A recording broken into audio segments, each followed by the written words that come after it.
What is up, y'all? Welcome back to another Fish the Moment live stream. I have not seen you guys in a few minutes.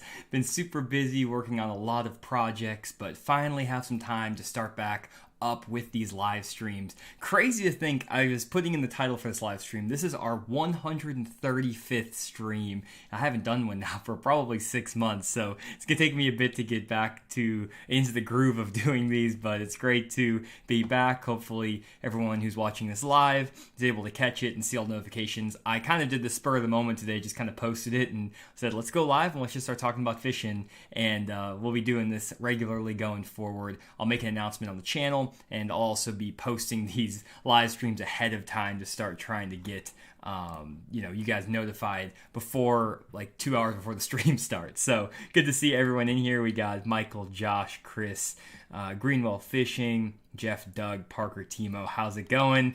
Like the good old days, Johnny. That's what we like to see. So excited to be back. What's going on, Brian? Everyone here in the stream, all the regulars are right back like it never left. So good deal. As always, before we get into it, want to give a huge shout out to the continued sponsor of the Fish the Moment live stream despite the hiatus, Bridgeford Foods. Bridgeford has been a longtime sponsor of Fish the Moment and just of bass fishing in general. If you guys have been watching the Bass Fishing Declassified YouTube channel, we've seen, you may have seen some Bridgeford ads on that channel. We're going to be having them sponsor the Fish the Moment podcast and the live stream here, so they've been sponsoring this for a very long time, and now that it's back, they're going to continue their sponsorship. Just an amazing company that supports bass fishing and supported my business for such a long time. So really want to give a huge shout out to Bridgeford Foods. They make an amazing product, great beef jerky, great snack to take to the lake. You can throw it in the glove box. It's very portable, and it's great for me because I graph so much on the lake. I'll spend 3 or 4 hours sometimes in a day driving my boat. So having some protein-rich snacks in the boat really helps fight off the hunger, keeps me high energy, and allows me to keep fishing throughout the day. So definitely check out Bridgeford Foods at your local Walmarts. They have them gas stations, dollar stores, and it's just a great product that supports bass fishing. So again, huge shout out to Bridgeford.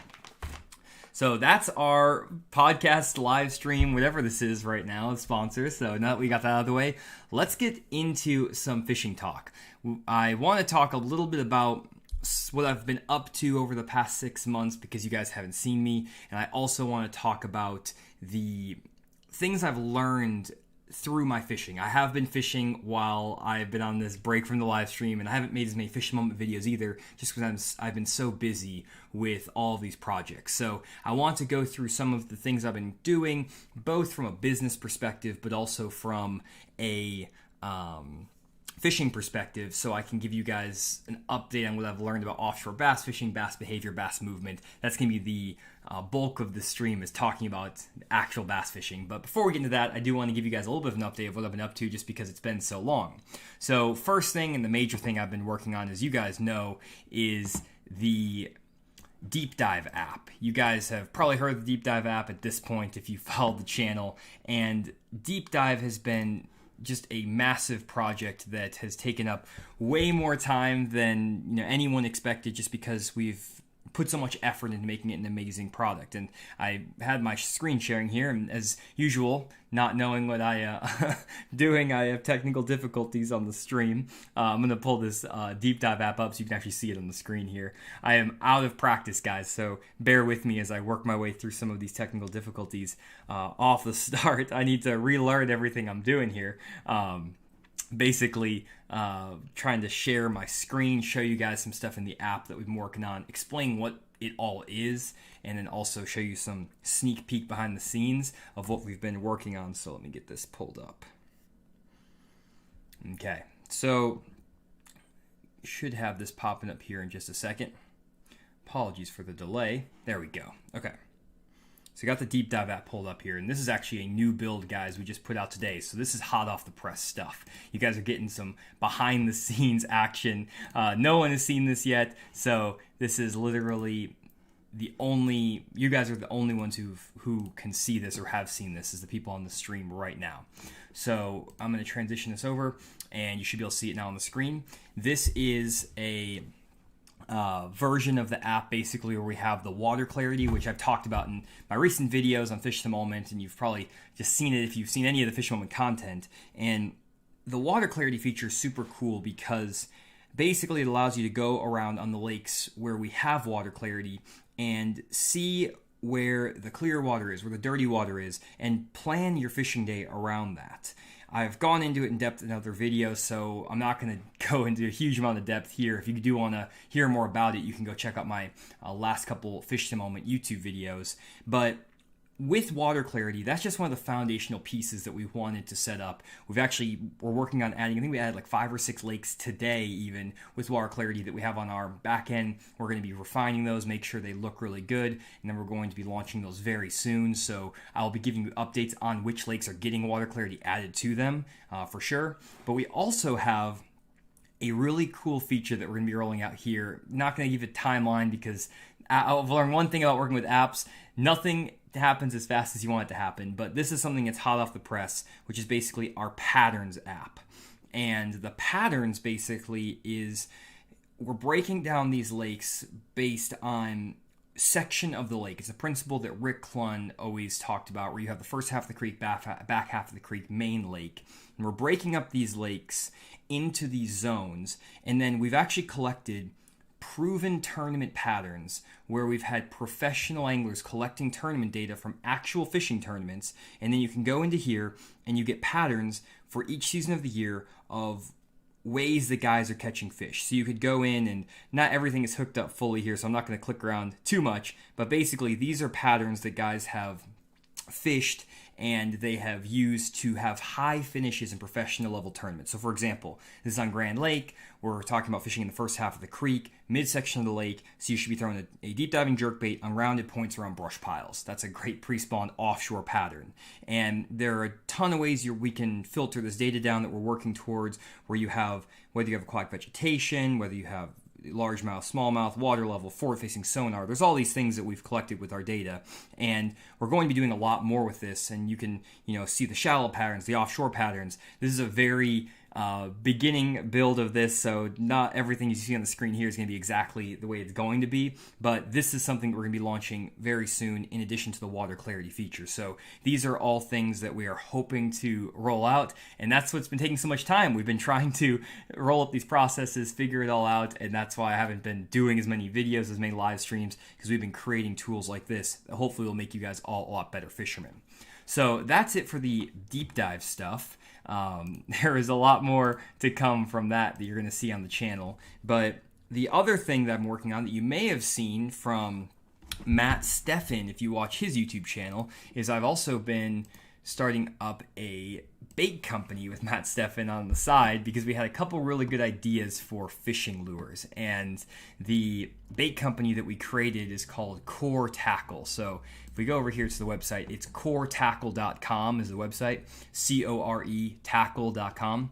And we have a couple rigs actually that we're going to be coming out with here in the short term, but the first one we released is the hover rig. This is basically a play on the hover strolling technique, where basically you put the weight into the bait with a 90-degree jig hook so the bait glides and drifts in the water. It is an absolutely deadly technique. It works super well, both shallow and offshore. I have a video coming to the Fish Moment channel this Friday where I'm actually using this rig on the lake. And you guys have probably seen Milliken Fishing use this with, he calls like the hover juggle rig. And the main reason that we wanted to create this hook is because the other style of like hover rigs or hover strolling rigs require you to put a tungsten or a lead weight in the head of the worm, and the hook barely holds on the plastic. You lose your weight, you lose your worm. It's a complete nightmare. But having this rig right here, you're able to basically lock the jig head into the plastic, and you don't go through nearly as many baits. You usually can catch 5 to 10 fish per piece of plastic with this technique. You don't lose the weight. You're not using super expensive $1 tungsten weights every time you set the hook or catch a fish, and the hook holds onto the bait super well. If you guys do want to check out a video on how this works, again, I have a video coming out on the Fish Moment channel this Friday. Also, you can go to Matt Steffen Fishing, his YouTube channel. He has a couple of videos on this. So pretty sweet little deal, and I'll be talking about how to fish it, where to fish it, all that stuff. I'll save that for the video. I don't want to get into all that right now. So that is basically the A couple of projects I've been working on in addition to all the bass fishing declassified stuff you've been seeing, and hopefully that gives you a decent rundown of what I've been up to. And now let's get into what you guys are all here to actually talk about and listen to, is about bass fishing, what I've been learning in the bass fishing world. So basically, what I've been doing mainly over the past 6 months is I've been trying to figure out how to catch fish as fast as physically possible, because I found a new camera setup where I can actually record my fish finder screen, my electronics, all this stuff all at once, and you've seen that in my recent Fish the Moment videos. The problem with that is, one, I need to find fish very fast because I don't have a ton of camera battery life with the way I have my setup, so I can usually only fish for like 3 hours. And also, I can't run around with the setup that much around the lake. So for example, what I need to do is go into a creek like I did in my last video that I posted on Friday, the back of a creek here on Beaver Lake.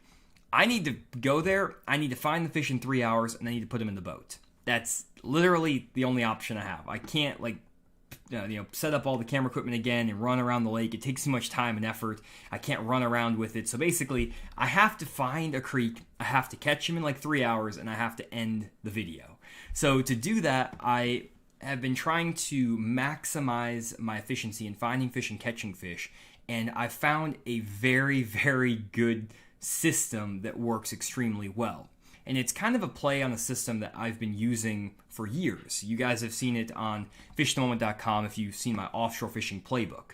My offshore fishing playbook basically is this concept that you want to find a lot of areas on the lake. So I have this PowerPoint pulled up, and I'll pull this over here. You want to find a bunch of different areas on the lake where you have 3 components. 2 of the 3 is ideal, but if you have all 3 components, you're going to be doing really well.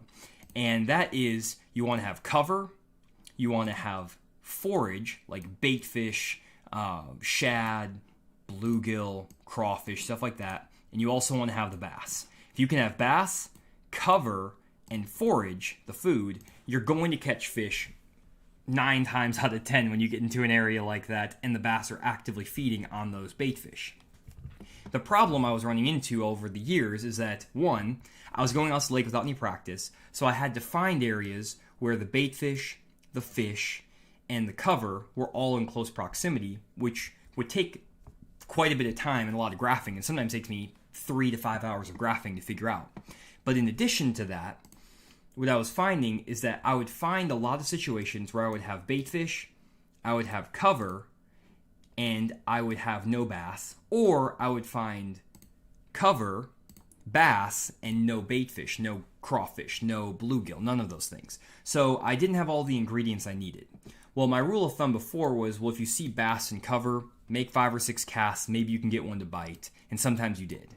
Or if you had bait fish and cover, maybe you're not seeing the bass in your electronics, pull up, make a few casts, and you might get lucky and get a fish in the boat. But your percentage of actually making that happen was very low. Maybe 1 out of every 10 spots where you saw 2 of the 3 elements, bait and cover or like fish and cover, you'd actually get bit.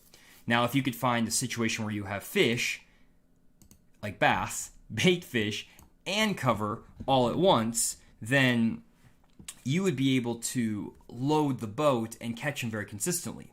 So what I was doing was going through all of these areas, like an area like this, and let's say that there was a bass here and there were bait fish like this.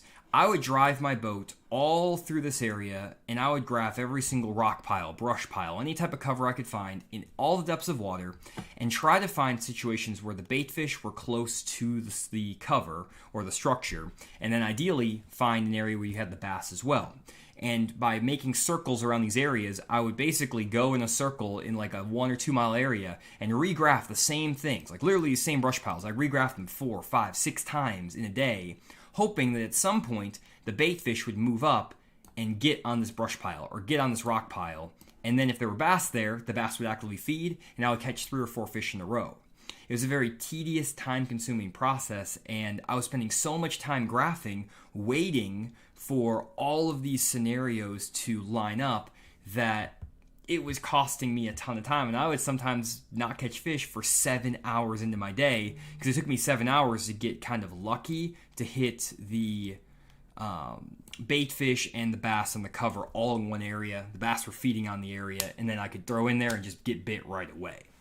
So the way that I have changed my process is by using forward-facing sonar, or the live scope.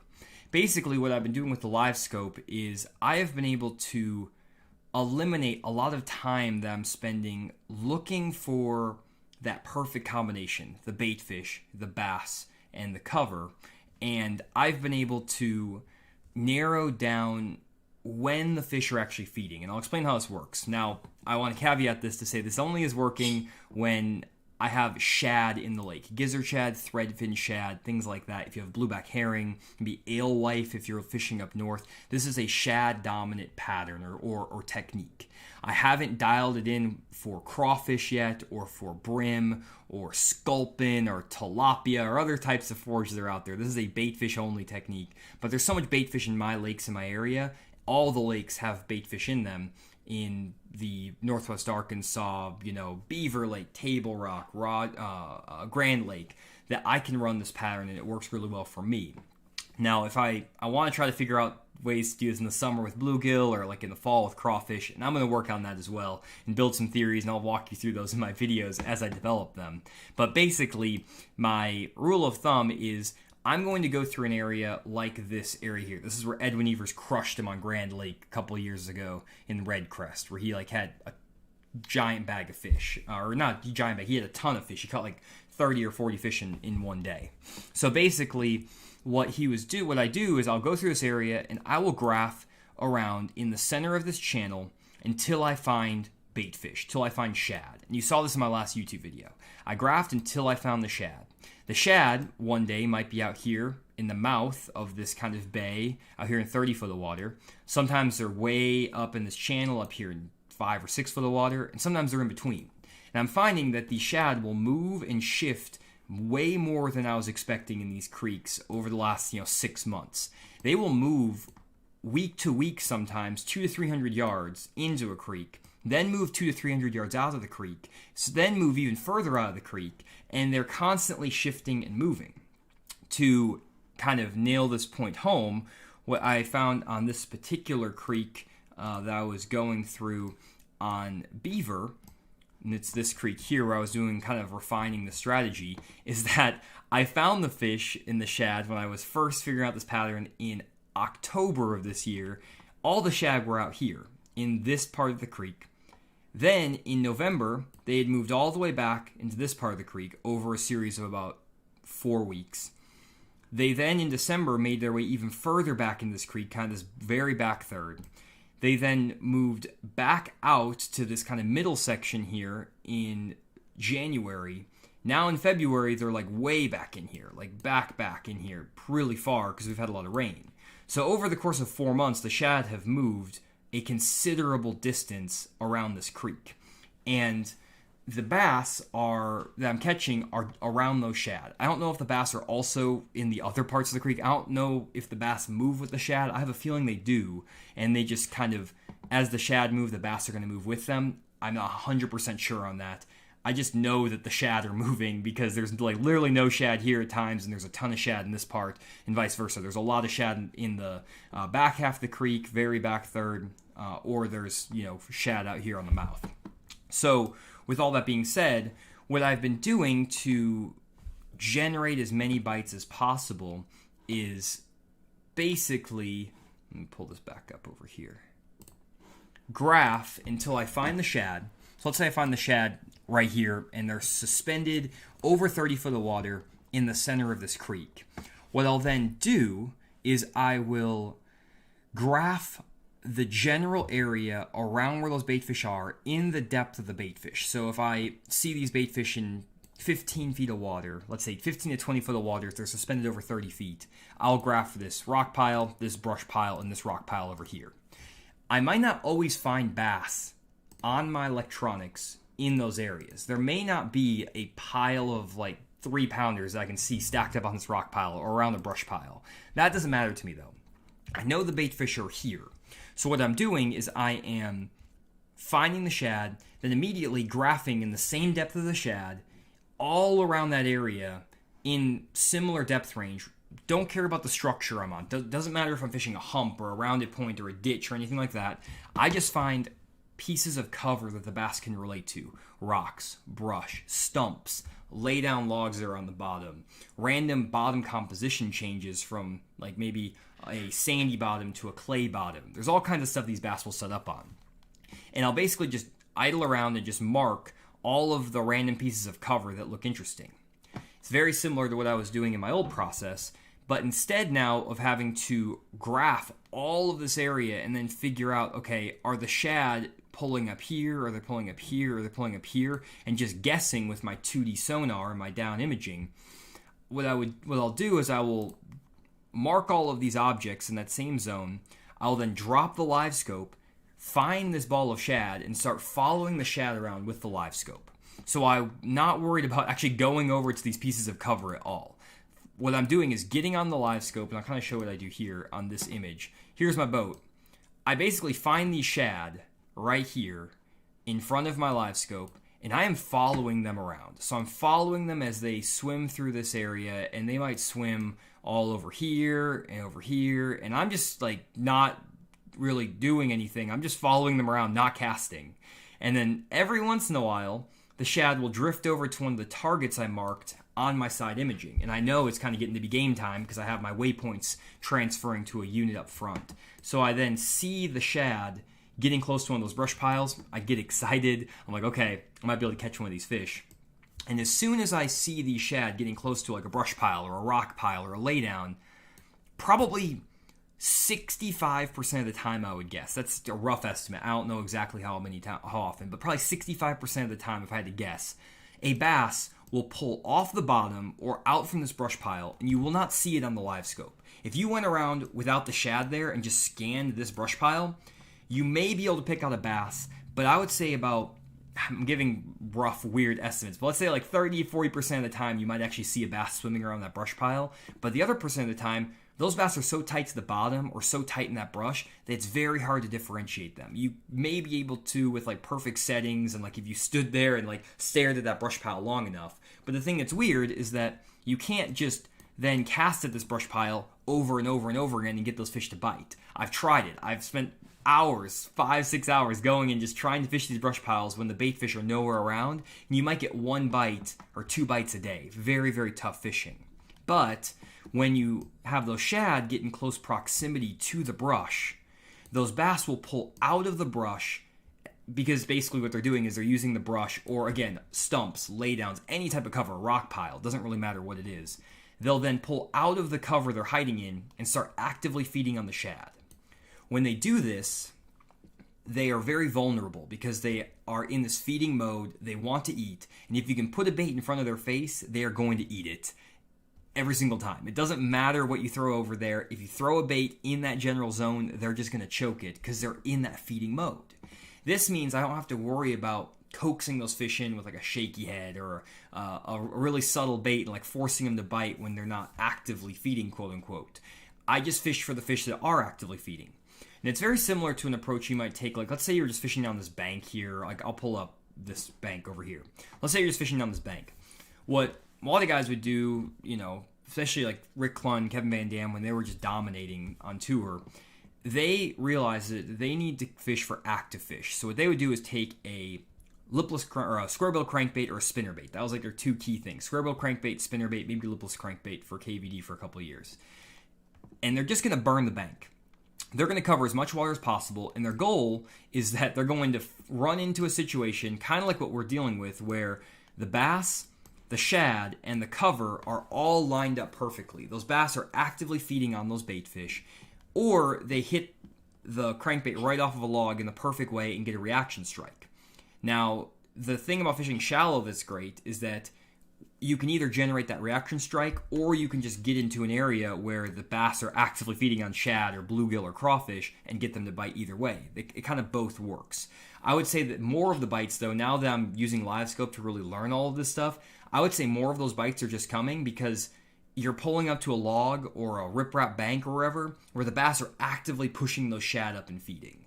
It's not that you're getting a lot of reaction strikes all the time. I think a lot of times, sometimes that does happen, but a lot of times it's just you were at the right place at the right time. You rolled into a bank, a flat, whatever it is, where the shad are up there, the bass are up there, and there's cover up there, and they're eating. And it's just, you hit it the perfect combination, and that's why Rick Klung would try to make 1,000 to 1,500 casts a day, burn as much water as possible, and also refish the exact same area. I talked to Rick a lot, and he would tell me a lot of times the way he would do well in tournaments is he knew that there was a big population of fish in an area.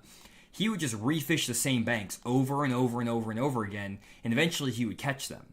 And I think that's just because the bait fish were hanging out here, and he would fish this bank, nothing. And the fourth time he'd come down that bank and burn a crankbait by these stumps or by a laydown or whatever, he would start catching them. And he'd catch 5 fish down this bank, even though he'd fished it 4 times already, and 3 other boats had gone down it. And that's just because those shad happened to move into that area in that exact moment, and he would catch the fish. And this is what I'm doing now with the live scope offshore, and it is absolutely the most consistent way for me to catch fish.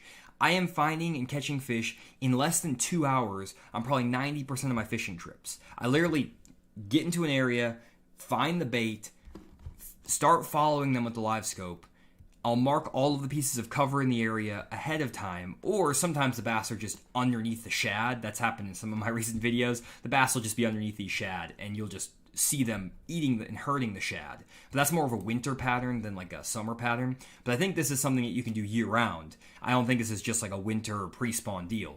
Basically, though, you're following those shad around with your live scope, and then as soon as they get in proximity to that cover, you'll watch the bass come out of that cover, you'll watch them feed, and you throw a bait over to them, and they just eat. And it is so crazy because it's that missing link, I think, that I've always had for, like, why can't I get these fish consistently to bite offshore? Why are there these weird feeding windows? Why is it that I get most of my, like, I'll pull up on one offshore spot that has fish on it, and I'll catch 12 fish. And then the next time I pull up on the spot, I don't catch anything, even though I see the bass down there. And I knew it was that the shad were pulling up, but I didn't really know how to predict it or how to understand when it was happening.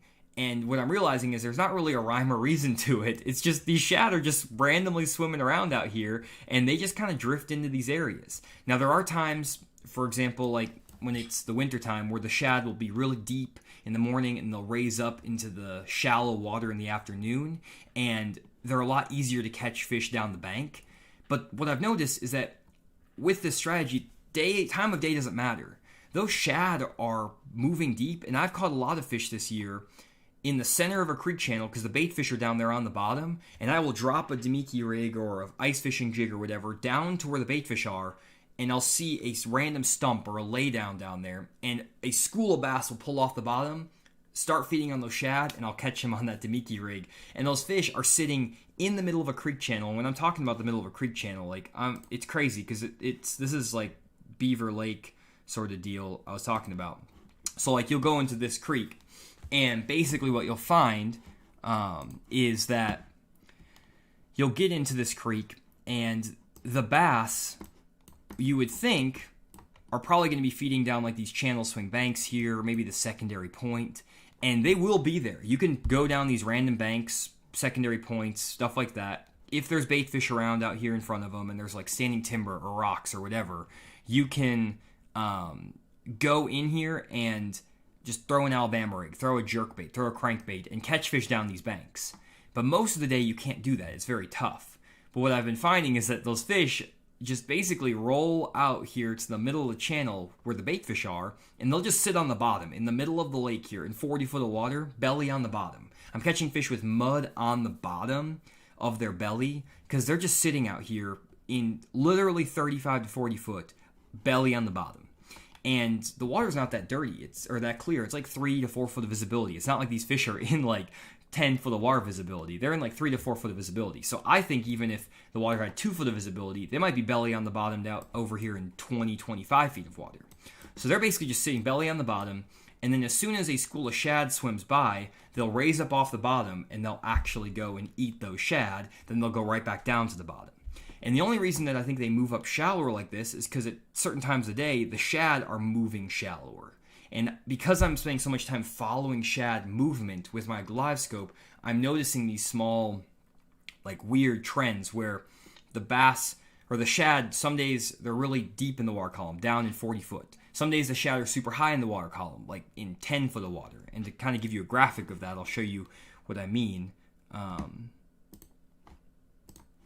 Basically, if you're listening to this on the podcast, apologize because I'm using a lot of graphics in this, which is maybe not as helpful if you're not watching the live stream. But basically, the shad, some days are really high in the water column.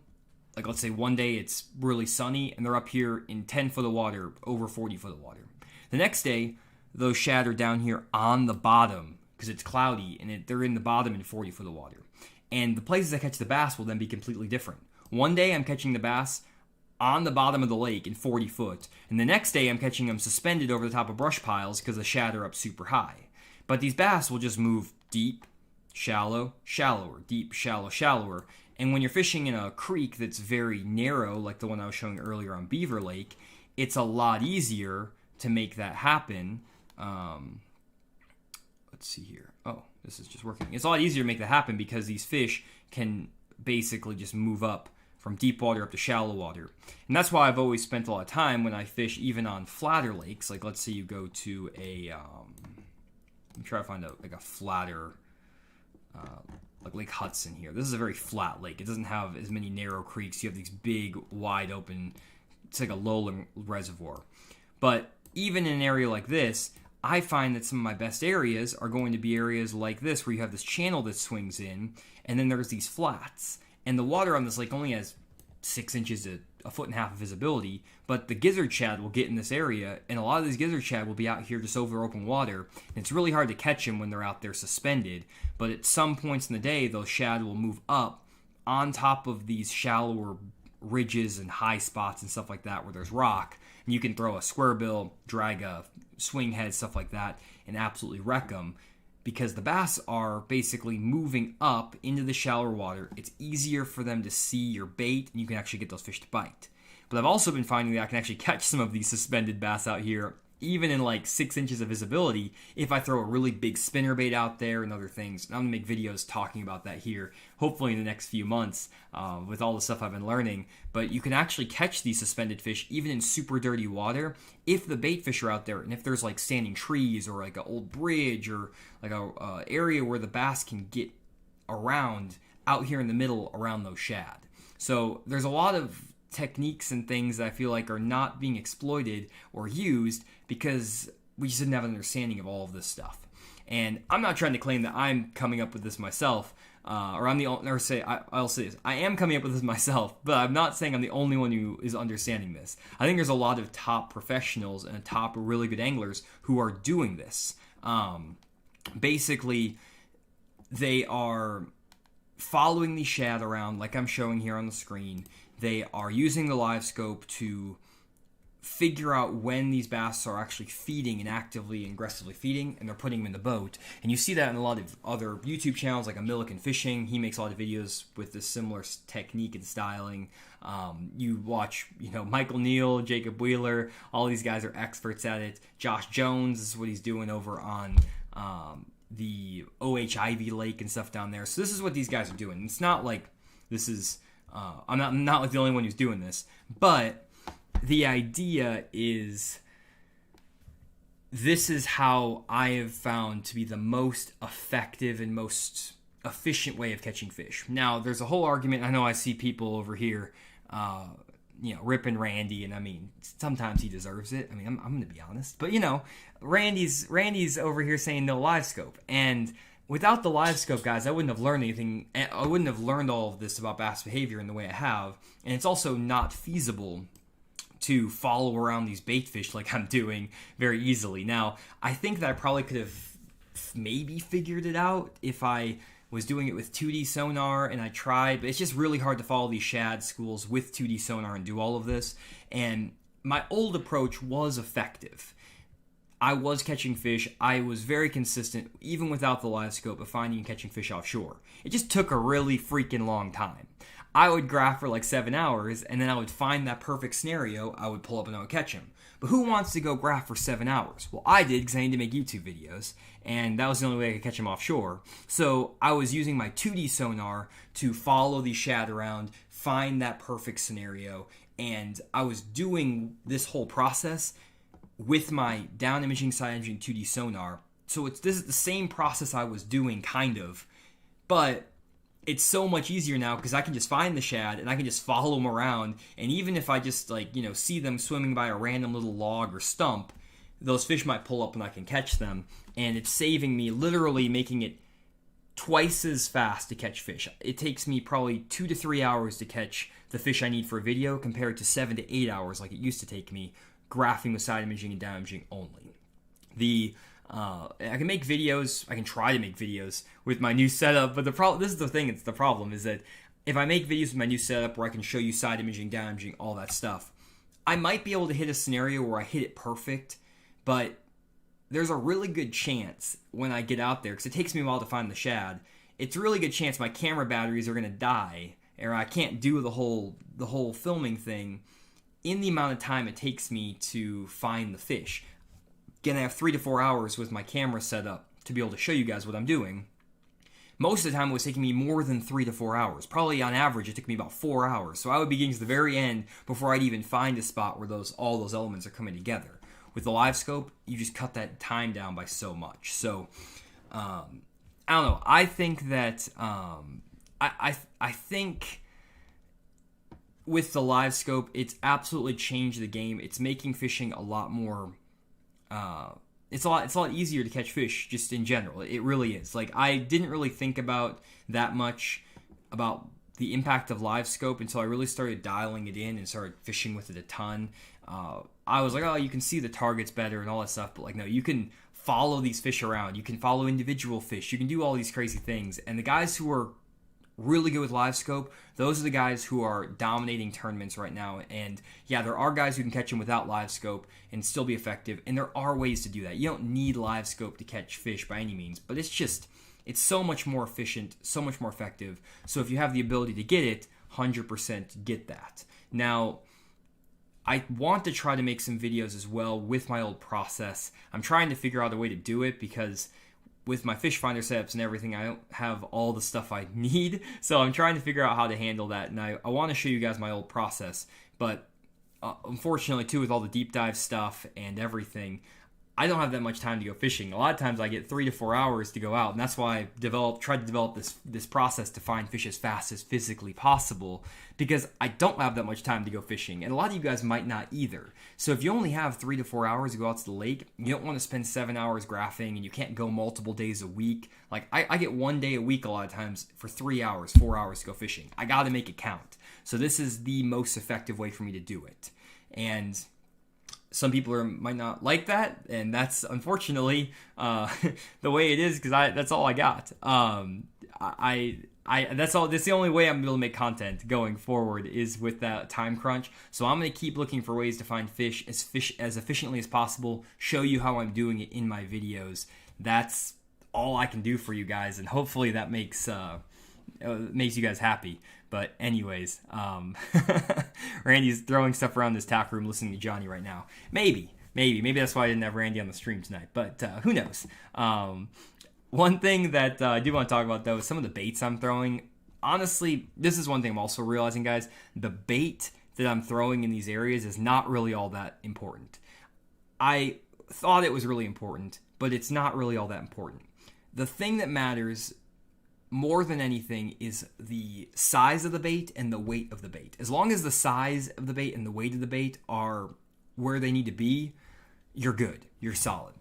So that's where kind of this new hover rig comes in. It kind of fits a niche of this style of fishing I'm doing. And then there's a couple other baits that work really well. So I'll show you these baits. I'm going to switch over to a bigger screen. I'm going to see if I can, I'll show you the baits here.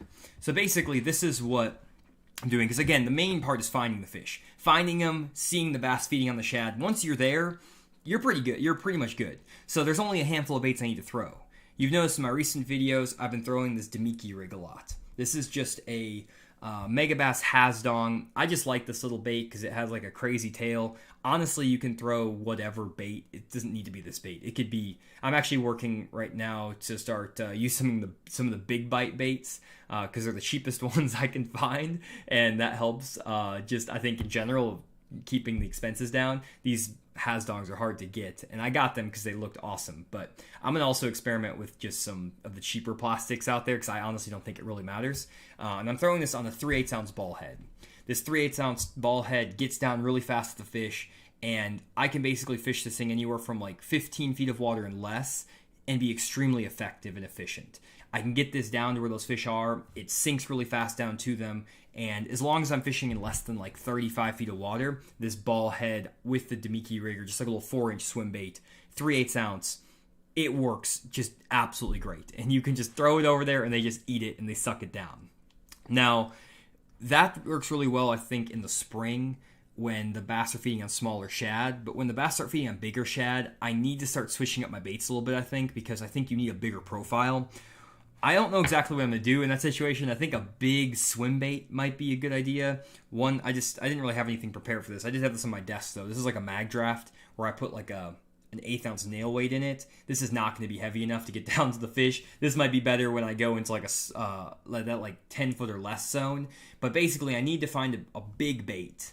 And I haven't really had to do that yet again because the fish are feeding on smaller shad right now. But as I get into the summer months, I'm going to be looking for a big bait that falls fast through the water column. Probably a 1 ounce jig head on a 5-inch swim bait or something. Probably is what I'm going to throw. I'm not 100%.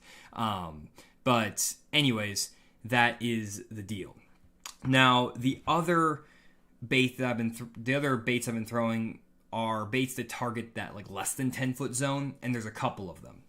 The first is the jerkbait. Jerkbait is super effective still at catching these fish with the live scope. You can work it down kind of to the level of the fish. You can pause it, suspend it in front of them, and it works great. You have the treble hooks, which is awesome too because when they swipe at your bait, they will sometimes get the bait pretty well, or you might just get them with like the back hook. So Vision 110 plus 1, Megabass jerkbaits, any type of jerkbait is awesome. I like to weight my jerkbaits so they sink slowly so that I can sink them down if the fish are a little bit deeper than I need them to be. But honestly, I'm not fishing this bait super deep. 10 foot of water max on the jerkbait.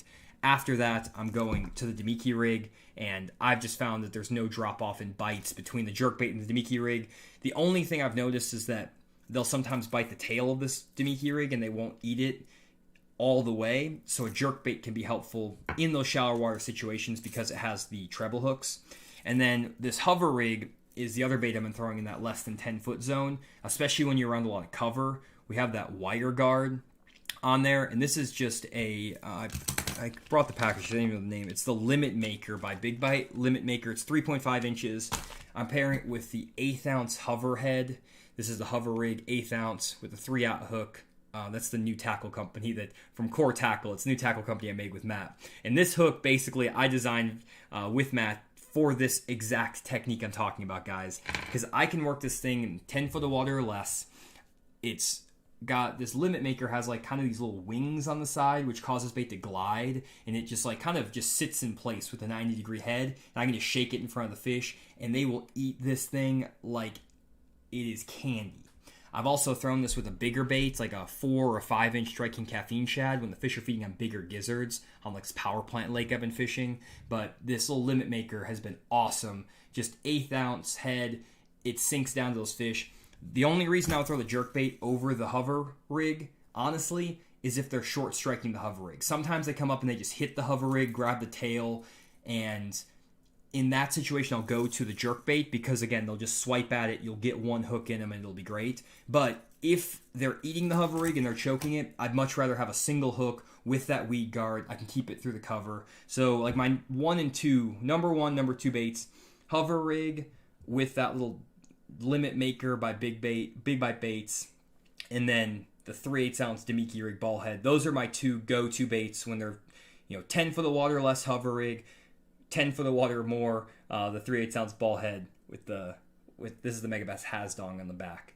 And that's been awesome for me when the bite is on, or the faster biting on small shad. And if you guys do want to know how to pick up those hover rigs, you can find them. I'll pull this up 1 second. You can find them at coretackle.com. Here it is. So Core Tackle, CORE tackle.com. That's the hover rig. And basically, again, you put the weight of the bait in the bait so it glides, and when you shake that bait, you can hold it in place better. And I'll show this on Livescope in my video on Friday. You can basically just literally hover that bait right in front of this fish's face, just barely move it, and it almost like suspends in their face like a jerk bait to an extent. It doesn't sit as like perfectly suspended, but it does good enough for what I've seen. And I just put this in a little fluke or that little limit maker, and it crushes them. I use the 1/8 ounce size with the 3/8 hook. Matt likes the 3/64 ounce for his shallower water applications, and a lot of guys are getting the 1/0 hook. I like the 1/8 ounce with the 3/0 hook. That's my personal favorite, the little bit bigger one, because it works great for my like 10 foot of water or less style of fishing when, again, I'm trying to fish around these isolated pieces of cover and chasing the shad around and all that stuff. So that's kind of my jam, is that hook. That's why I'm going to be throwing that in my video on Friday when I talk to you guys. So yeah, that is the deal there. So I want to go through some of these comments and stuff. I got like 15 minutes left on the stream here, so let me just go through some comments, and I'm going to see, what you guys are saying. Hopefully you guys enjoyed this. I didn't see a ton of comments at the beginning. I don't know if you guys are just listening or what's going on. I just saw a lot of hellos. So hopefully you guys enjoyed the content. There's like 250 people on, so hopefully you guys are enjoying, or otherwise you just like to be tortured. Hopefully that's not the case. Let's see here. Love the live streams. Lucky have my notifications on. Good deal. Yeah, I'll be putting these out more regularly, and also be announcing them ahead of time. More good evenings, not a lot of questions. I like the unknown part of fishing. I tried the Livescope stuff, and it's dumb easy to find fish. I mean, that's true. The Livescope makes it easier to find fish. It makes it easier to catch fish, 100%. Not going to argue with that. I just like getting fish in the boat, and it helps me. I think I learned a lot about bass behavior. It's cool seeing what's going on under the water. I'm not just out there just to catch fish personally. I love understanding bass movement and bass behavior. So Livescope to me is so much fun to play around with, because you can, like, literally I was going out because I wasn't filming all the videos. I just spent time just following fish around with Livescope, or following bait fish around to learn the bass behavior. And obviously that makes you a better fisherman, but I just kind of like it from a biological standpoint, just understanding what the fish are doing, breaking a lot of the preconceived notions I've had about fishing. That was really cool, and just learning. I don't know, for me that's been my favorite part of the Livescope. I've never been one of those guys who's like, I'm just out there to catch fish. I really like the challenge of like understanding, getting in the fish's brain, and I feel like I can do that better with Livescope than anything. And I understand, like, why are they feeding, why aren't they feeding, why are they moving up or not moving up, things like that. And that's something I've really enjoyed with it. Let's see here. And I know I'm going to get a ton of hate from everybody, because everyone's like, oh, Livescope. There's people who love Livescope and don't love Livescope. Hopefully in my YouTube videos you guys see that I talk about all the electronics, I talk about the bass behavior, all the conditions. So even if you're not using Livescope, hopefully you still can enjoy my videos, because I'm not just going to just get out there and just start going around with Livescope. I'm always going to show you my down imaging, side imaging, 2D sonar, all that stuff first, the conditions on the lake, the mapping, everything. So even if you're not you having Livescope, you can get something out of the video. That's my goal. Let's see here. Got a lot of Randy comments. Let's see here. We got Jimmy on. I think either that is Jimmy or that's not Jimmy. We are not sure. Let's see here. Johnny plus Livescope equals educational videos. Makes me happy. Appreciate that, Michael. Let's see here.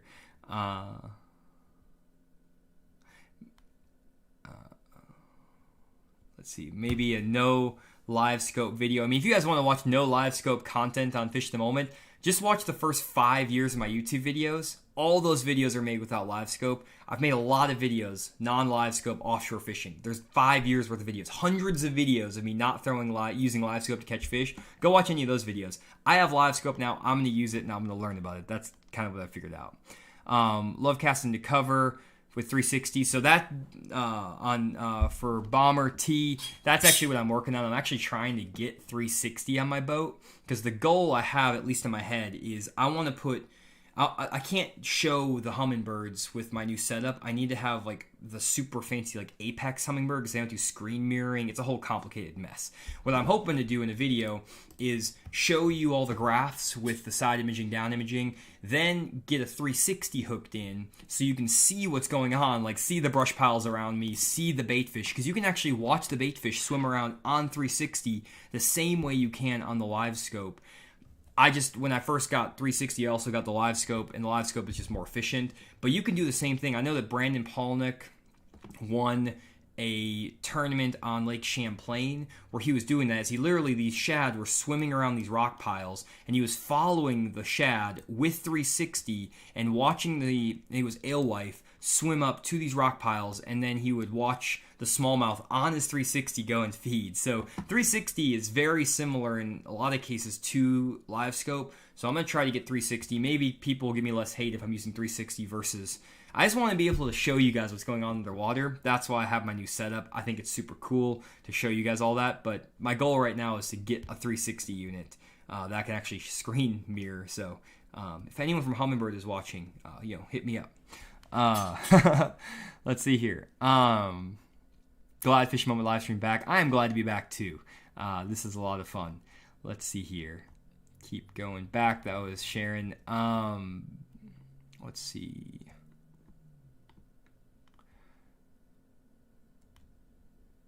Go with the 5-inch spark shad on the Megabass jig head with the underspin. That is a good idea for those deep fish. I probably need to be doing that. That would not be a bad idea. Like a big, heavy, like 1-ounce head, 5-inch swim bait, something like that. Someone says that looks like an awesome Dimiki. That little Dimiki deal I was showing, that little Hasdong, that thing is like the tail moves so much. You can only find them like on the tackle hookup and like Japanese distributors, but that Hasdong just like the tail goes crazy. I love that thing. Can you name a few baits for the hover rig? So for the hover rig, honestly, I've been throwing several baits. Let me switch over here. I'll show you guys the hover on the screen here. I have my own personal favorites just because I fish offshore.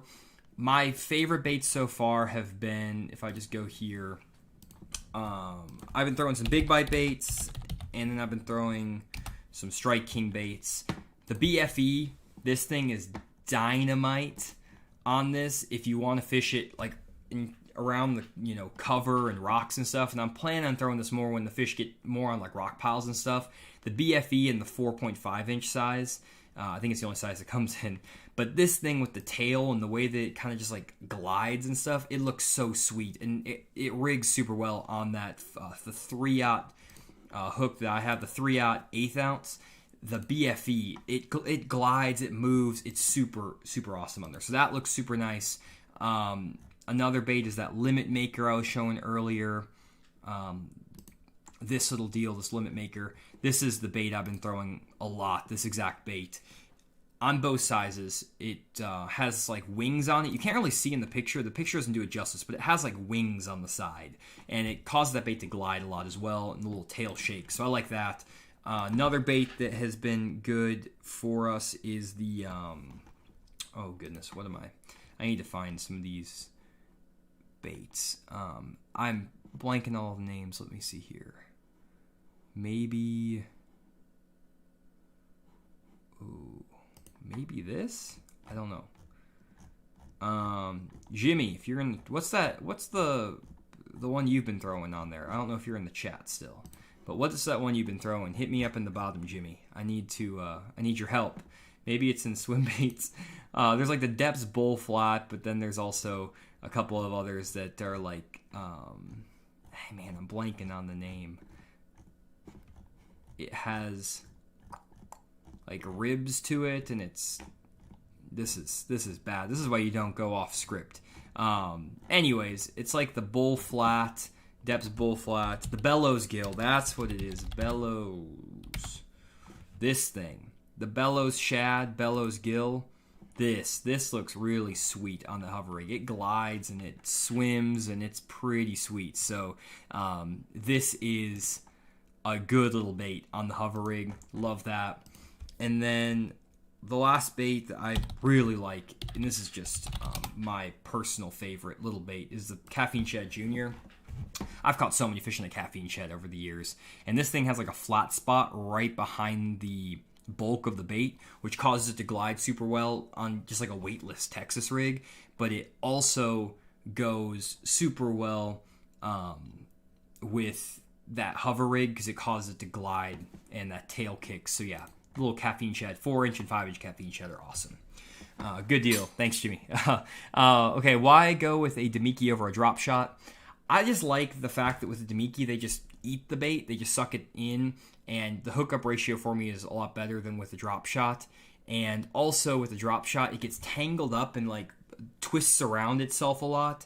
And with the way I have the head I use on this Dimiki rig is this 4x4 tackle, 4x4 tackle head, and it's this little head swim bait jig. It has this 2-aught hook on it, but it has the screw lock, and the screw lock basically allows me to throw one of these little Hasdong swim baits, or any swim bait I throw. I can throw it all day, and I maybe only go through one swim bait. And a lot of times when you find these fish on the Dimiki rig, you catch a fish and you want to get back in there right away because they're actively feeding. You found them when they're going, so you don't want to waste a bunch of time. I do waste a bunch of time because I have to hold the fish up, talk to the camera, weigh the fish, so I'm wasting time all the time on my videos. But if you were in the ideal situation, you would just want to catch the fish, either throw it in the live well in a tournament, throw it back in the lake, get back in there, and that screw lock will cause that bait not to get fouled up. You can also rig up multiple Dimiki rigs, but sometimes I'm catching 2, 3, 4 fish in a row, and if you're losing a bait on every single one, or if your drop shot's getting tangled up, it just is a nightmare. And they bite the Dimiki rig just as well as the drop shot, so I just throw the Dimiki rig because it's just more efficient. I can just get it in and out of the water faster. Let's see here. Please add Lowrance Gen 2 HDS or your sonar setup. Yeah, I need to see if I can get one of those Gen 2s and Gen 3s. I don't have access to them right now. I just have the one. I just make sonar guides for the graphs I have in my boat. I don't like to make sonar guides just for like random graphs. I like to use them for a while because I want to know the settings are good. With my settings guides on, I can show you that if we go.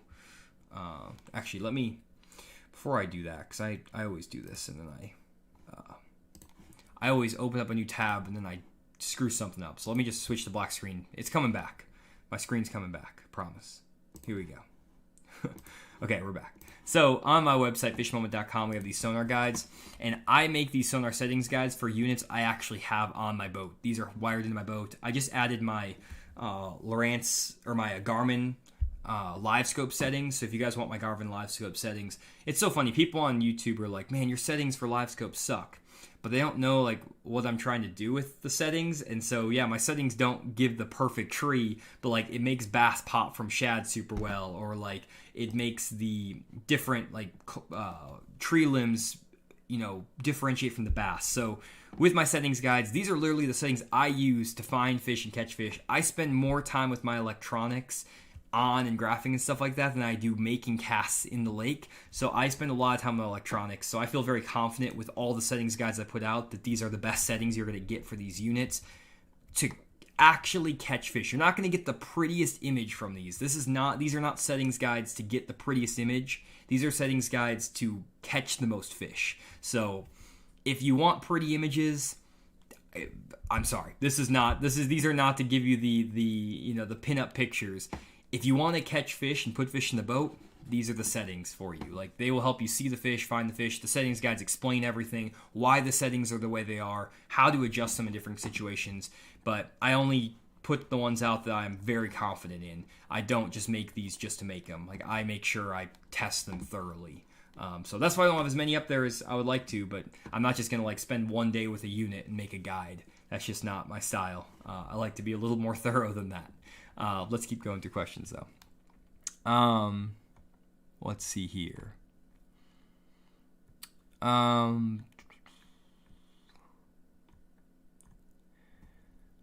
Let's see. There's a lot of people talking about live scope, and live scope haters are in here.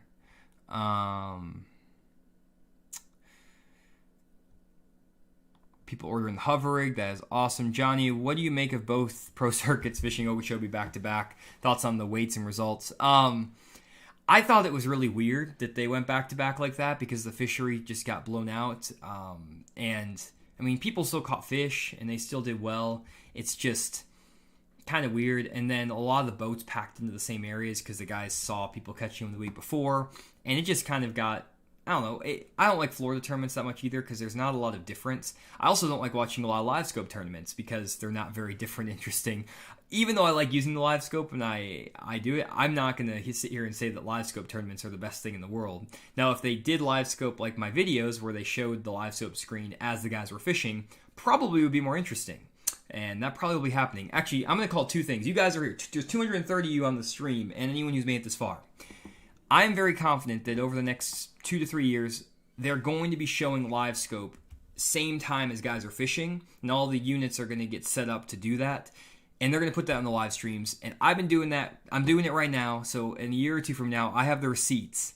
Also, someone in the next 2 to 3 months is going to copy this hover rig. I'm here with receipts right now that Core Tackle by Johnny Schultz, Matt Steffen Fishing, Fish the Moment, Core Tackle. We had this hover rig designed first. Let them know when they come in and eventually copy this thing, because this thing's going to get copied very fast, I have a feeling. We also have another hook coming out that is also probably going to get copied very fast. So once this thing gets copied, just make sure you know where it started and come support Core Tackle. Let your friends know to support Core Tackle, and don't let all the imitators and the knockoff people, go. Help us out. We're a small business. Help keep the hover rig going. We don't want... We know it's going to get ripped off, though, because it's just going to get ripped off. It's just people really seem to like it, and so when it does get ripped off, just give us credit. Let them know. Let's see here. Do you cut off the weed guard in open water on the hover rig? Yeah, sometimes I'll cut the weed guard off. I usually don't see that it affects the fish that much, but if they're really short striking it or nipping it and it's open water, I will cut the weed guard off. But most of the time, it doesn't make that big of a difference. Then Sharon says, last 3 derbies, 2 seconds in a first without live scope. Instincts still matter, 100%. And knowing what to do, honestly, I mean, like I said, people can say what they want about live scope and things like that and not, but you can't just give live scope to someone who's never fished before or has never caught a limit of fish in their life. They're not just going to go out and catch with live scope. But in the hands of someone who knows what they're doing, I can find these fish and understand where to catch them without the live scope. You watch my videos, I'm finding these fish with 2D sonar, side imaging, down imaging. It's a lot easier to catch them with live scope, but I could stay in the same area for 8 hours and still catch these fish. It's just I can catch them in an hour with live scope. It might take me 5 hours to catch them without live scope. So it's not like I'm not going to catch these fish. I'm still finding them with 2D sonar, down imaging, side imaging. I'm going to the right areas of the lake, the right sections of the creek, making the right calls of where to go, what the seasonal patterns are, all those things. But live scope makes it a lot easier. So I don't know. I guess that's my opinion on it, is that you need skill to figure out how to fish. All the guys who were catching him and crushing him on live scope still have skill. They're still good fishermen.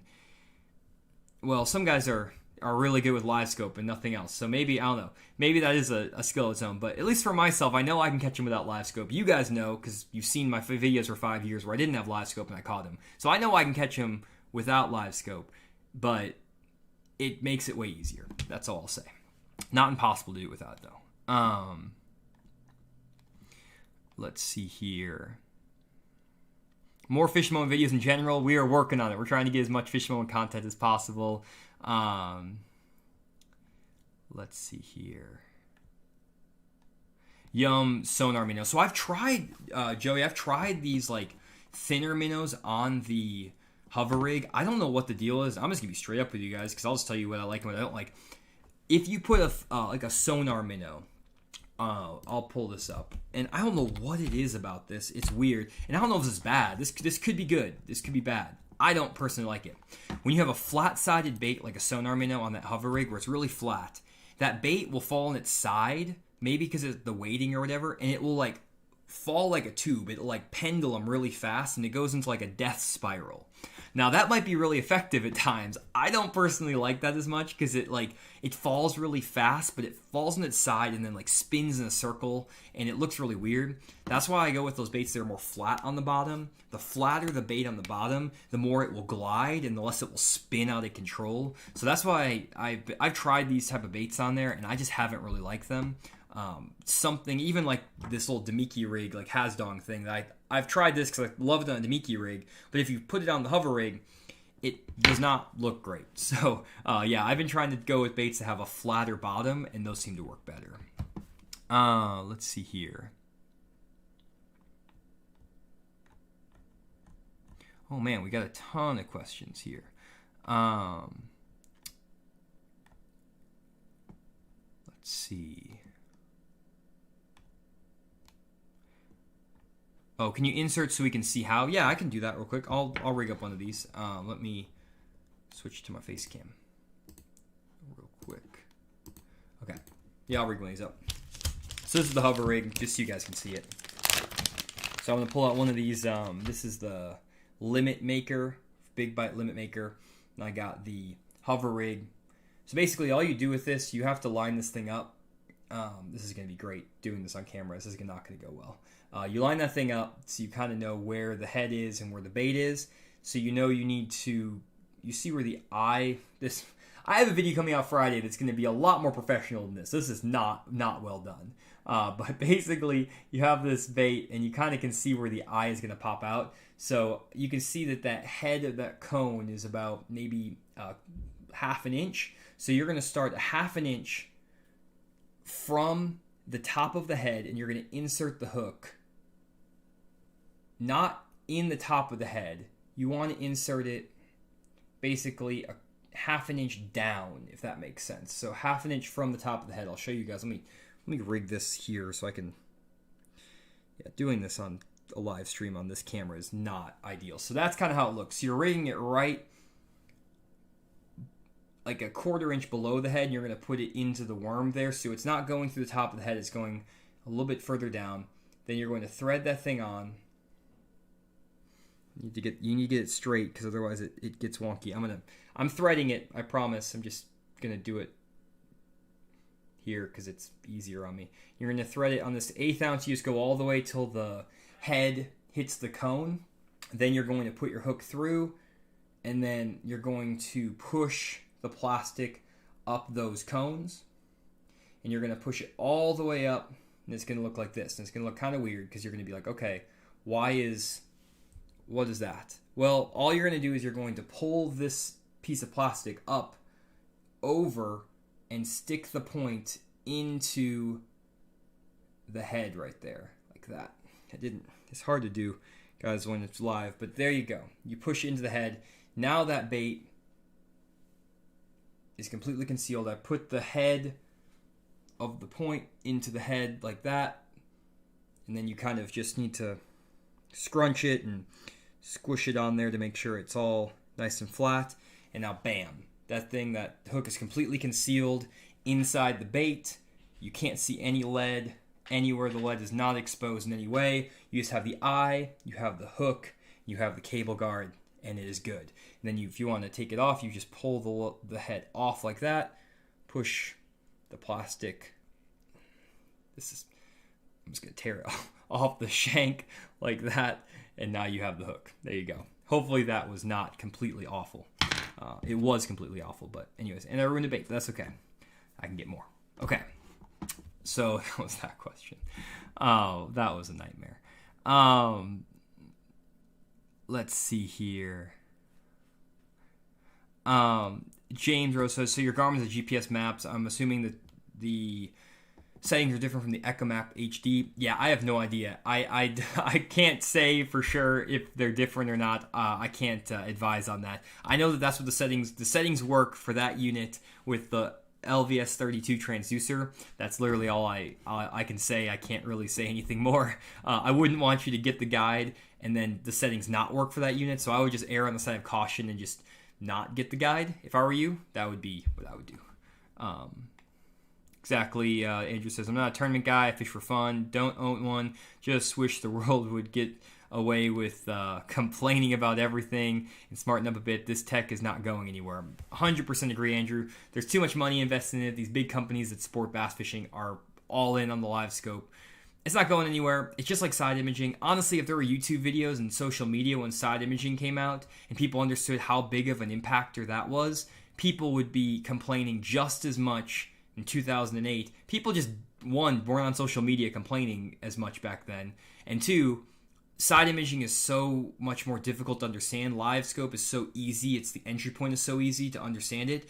But side imaging it eliminates so much water so fast and does so much to improve the fishing experience. It's unbelievable. So yeah, that was just as much of an issue back then. That's why Kevin Van Dam was dominating for years on the professional tour, kicking everyone's butt. And everyone who used side imaging, they were kicking everyone's butt in every tournament. It's just people didn't really embrace it or know how to use it, and social media wasn't as big, so it was fine. But now live scope is not fine. Anyways, let's see here. I've had patterns 35 to 20 foot hold up the past 3 months and boom, gone. What should I do? Okay, so if you have fish that have been like 35 to 20 foot and they disappeared, Kyle, that's super typical. I'll pull up a map here so you can kind of look. So like, for example, this actually is happening right now in beaver. So a lot of fish, I'll use beaver. Let's just say that you were catching fish. There was a lot of fish that were setting up in like the backs of these creeks and stuff that were setting up in like 40 foot in the center of these creek channels or drains or ditches and stuff like that. Or if you're on a lake that doesn't have these and you're more on like a traditional like lowland reservoir, maybe like let's say we go down to like Rayburn or something like that. I don't know if this is a good example, but we'll use Rayburn. Let's just say you were catching them in like this area, and there was fish that were setting up on, I don't know, the edge of a big ridge or something like that, and they were out here in 25, 30 foot. If they are moving, and they basically were there because the bait fish were there, that's why they were there. If the bait fish are gone, all you have to do is relocate where the bait fish went. So whether the fish were out here in 30 foot, or they were here in 30 foot, or here in 30 foot, it doesn't really matter where. If the bait fish have moved, the bass are going to move 100%. So what I would recommend doing is getting into one of these big areas. If you know the fish were there, they're still there. They just moved a little bit. So what I would do is, one, graph with 2D sonar, side imaging, down imaging, relocate the bait fish. If your lake doesn't have shad or other stuff, I don't know why the fish are in 35 feet of water, so hopefully it's a shad deal. But if it is shad, go find where the shad went. They might pull up on top of a big flat like this. They may have pulled up onto some of these secondary points. They may have pulled up into some of these little shallower ditches and little cuts and drains. Wherever the shad are, find the shad. Figure out the depth of the shad. If the shad are in 10 feet of water, 15 feet of water, 30 feet of water, it doesn't really matter. Let's say the shad are in 10 foot of water now. They were in 20 to 35. Now they're in 10 foot. Find all of the cover in 10 foot of water, whether that's standing timber, rock piles, brush piles, laydowns, shallow grass, whatever it is, and then just fish the cover in the same depth range as the bass, or as the shad, sorry. If the shad are in 10 foot of water, fish cover in 10 foot of water in that same general area. You don't need live scope, you don't need to do anything crazy. Just if the shad are in 10 foot of water here, and the bass were in 30 foot of water out here, the bass probably just have moved with the shad somewhere in here. They're somewhere in 10 foot of water in whatever cover is in that 10 foot zone, and you'll find them eventually. But they might be setting up on isolated stuff. You might find those fish are setting up on like, literally like if I go to, let me pull up Google Earth, like I'll pull up Rayburn. I think a lot of guys get caught up in like, you know, they got to fish a big brush pile or like a really fancy looking spot. These fish a lot of times are not very, they don't set up on the stuff that we think is like the traditional, like the thing. Let me try to find, there's this image, what year is it, 2011? There's a Rayburn image where the lake is drawn down, like, there we go, massive amount. Okay, so like you go in here. These fish, like in this drains and stuff like this, they might be set up on something as silly as like, if you zoom in here, like see this stump right here, that could be where the fish are sitting up. Like the places they could be on are like that stump right there, that stump right there. And if this is 10 foot of water and they're shad around, they might be on all of these isolated individual stumps. And I used to catch fish like this all the time, pre-live scope, graphing a point like this, finding these isolated stumps, and then just throwing like a Carolina rig or a crankbait or whatever I could and try to hit these stumps 5, 6, 7, 8 times and just hit as many of these stumps as I could, and I'd catch really good fish. And I would catch them earlier in the year, like out here suspending in standing timber or brush piles or rock piles or whatever it is. And sometimes they're on super tiny stuff like that. They might have moved up though, because this lake when its normal pool is like this. So I mean, these are offshore. These are not normally in no water. They're in like 10 foot here. But they might also be on like little tiny rock outcroppings. And you find all this stuff with side imaging. So find the bait fish first. Find the cover in that area with side imaging. And then go to town. If you have live scope, but if you don't have live scope, just use waypoints and you're going to find them. You're going to catch them. Okay. Let's see. Only 38 likes. Come on, guys. Yeah, come on, guys. Give this video a thumbs up, a like. Go like the video. Appreciate that. And then Jason says, basking for live screens for several years. Yeah, I don't know why people... well, I know why people aren't doing it because it's a pain. I'm doing it right now with my videos, and it's not easy to set up, I will say. Let's see here.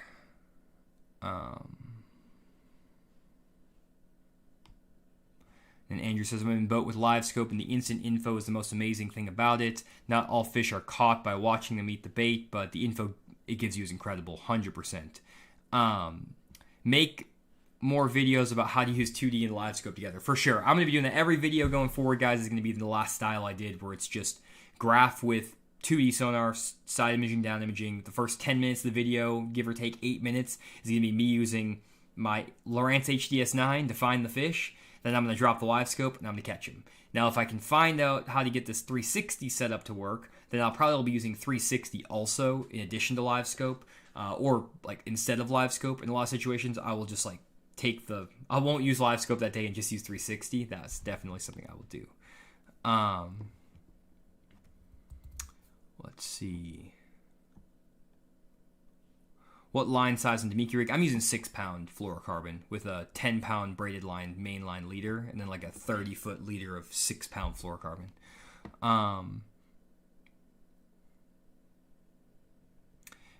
There was a question about design patents. Gary Yamamoto didn't patent the Senko because he knew it was going to get ripped off, and it's very hard to people can just do things like slightly different. So I don't know if that would work, but we're looking into it. We're going to see, but we're not super optimistic about that.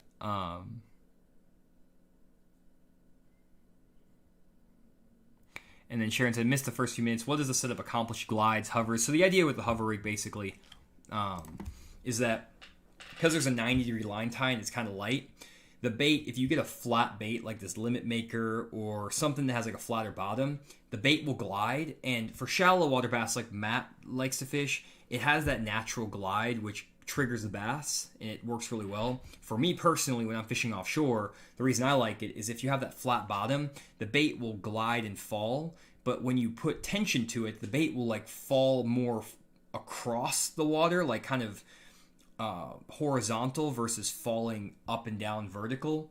And when you have such a light weight and you put your rod high and just stop the bait, it barely moves. Like it's just going to glide super, super slow in front of those fish, almost like a suspended jerkbait, where it's just like barely moving past their face. And you can work a Dimiki style bait, basically like a little small finesse bait, the same way you would fish a jerkbait. So in my video I'm making on Friday, I basically talk about it where like I throw this hover rig offshore in the exact same places I throw a jerkbait.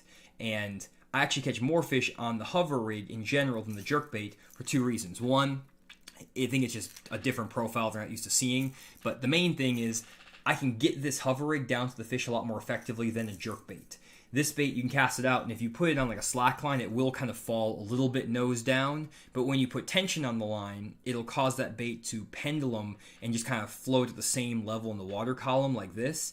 And I can get it down to those fish on live scope faster and easier, and I can put it in their face a lot more efficiently than I can with a jerkbait, and it just makes it a lot more efficient to catch those fish with the hover rig compared to like throwing a jerkbait. So that's what I'm doing. Let's see here.